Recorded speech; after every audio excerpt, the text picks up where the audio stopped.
Assalamualaikum warahmatullahi wabarakatuh. Perkenalkan, nama saya Oktavia Elvariana, absen 25 kelas 9G. Pada video kali ini saya akan menjelaskan mengenai instruksi pseudocode. Pseudocode merupakan sebuah cara untuk menulis alur logika atau algoritma dalam bentuk yang mirip dengan bahasa pemrograman. Pseudocode menggunakan bahasa yang lebih natural dan tidak terikat oleh aturan sintaksis dari bahasa pemrograman tertentu. Pseudocode berasal dari kata pseudo yang berarti imitasi atau tiruan dan kode yang berarti kode atau simbol. Penulisannya lebih fleksibel dan tidak memiliki aturan baku atau format tertentu. Tujuannya adalah agar dapat dibaca dan dipahami oleh semua orang, termasuk mereka yang mungkin tidak memiliki latar belakang teknis. Ciri-ciri dari pseudocode yang pertama yaitu sering menggunakan bahasa natural yang mudah dipahami programmer maupun non-programmer.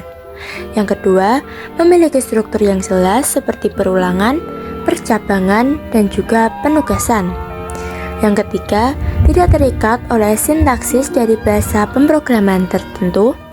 Kemudian, penggunaan istilah dan struktur harus konsisten untuk memudahkan pemahaman. Dan yang terakhir, pseudocode menggunakan simbol atau sintaks dari suatu program. Fungsinya yaitu memudahkan pemahaman algoritma, membantu proses penulisan algoritma, dan juga membantu memecahkan masalah. Struktur pseudocode dibagi menjadi 3. Yang pertama ada judul. Judul adalah bagian pertama dari pseudocode yang memberikan gambaran singkat tentang algoritma yang akan dibuat. Judul penting untuk mengidentifikasi tujuan utama dari algoritma dan membantu pembaca atau programmer lain memahami dengan cepat apa yang akan dilakukan oleh algoritma tersebut. Judul harus singkat, jelas, dan deskriptif. Biasanya diawali dengan kata program dan diikuti dengan nama algoritma. Yang kedua ada deklarasi, bagian di mana variabel-variabel yang akan digunakan dalam algoritma dinyatakan. Pada bagian ini, programmer mengidentifikasi semua variabel yang diperlukan. Deklarasi membantu memastikan bahwa semua elemen yang diperlukan sudah siap sebelum algoritma berjalan. Ada beberapa jenis variabel seperti variabel jenis bilangan bulat, variabel bilangan pecahan, variabel berjenis teks, variabel berjenis tanggal, dan sebagainya. Dan yang ketiga ada implementasi.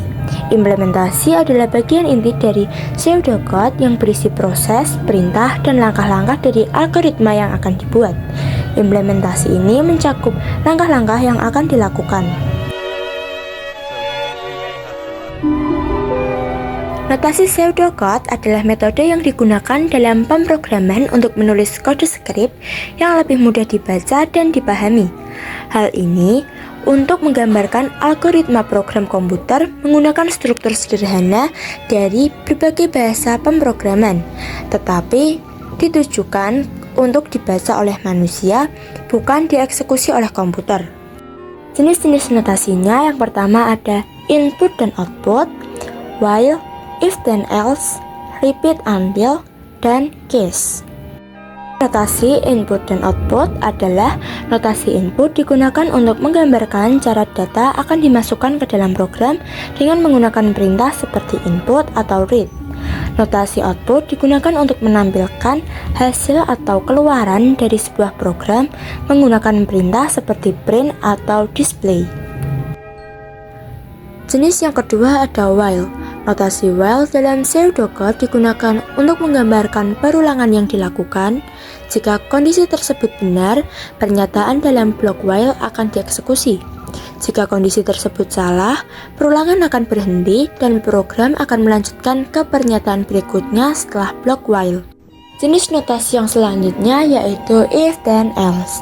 Notasi ini adalah bentuk percabangan yang digunakan untuk mengeksekusi kode secara kondisional berdasarkan suatu kondisi tertentu. Jika kondisi tertentu bernilai benar, maka blok kode di dalam if dieksekusi. Jika tidak, maka blok kode di dalam else dieksekusi. Notasi ini umumnya digunakan untuk membuat keputusan dan mengendalikan alur algoritma. Notasi yang selanjutnya yaitu ada repeat until.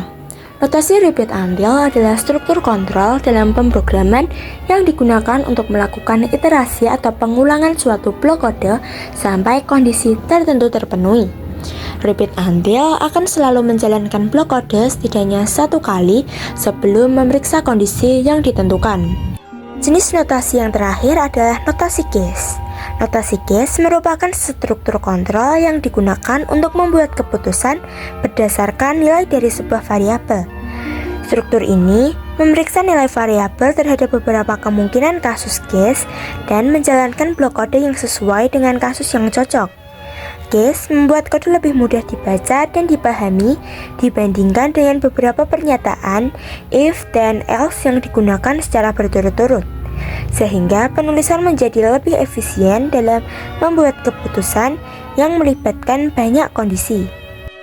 Sekian video dari saya, terima kasih.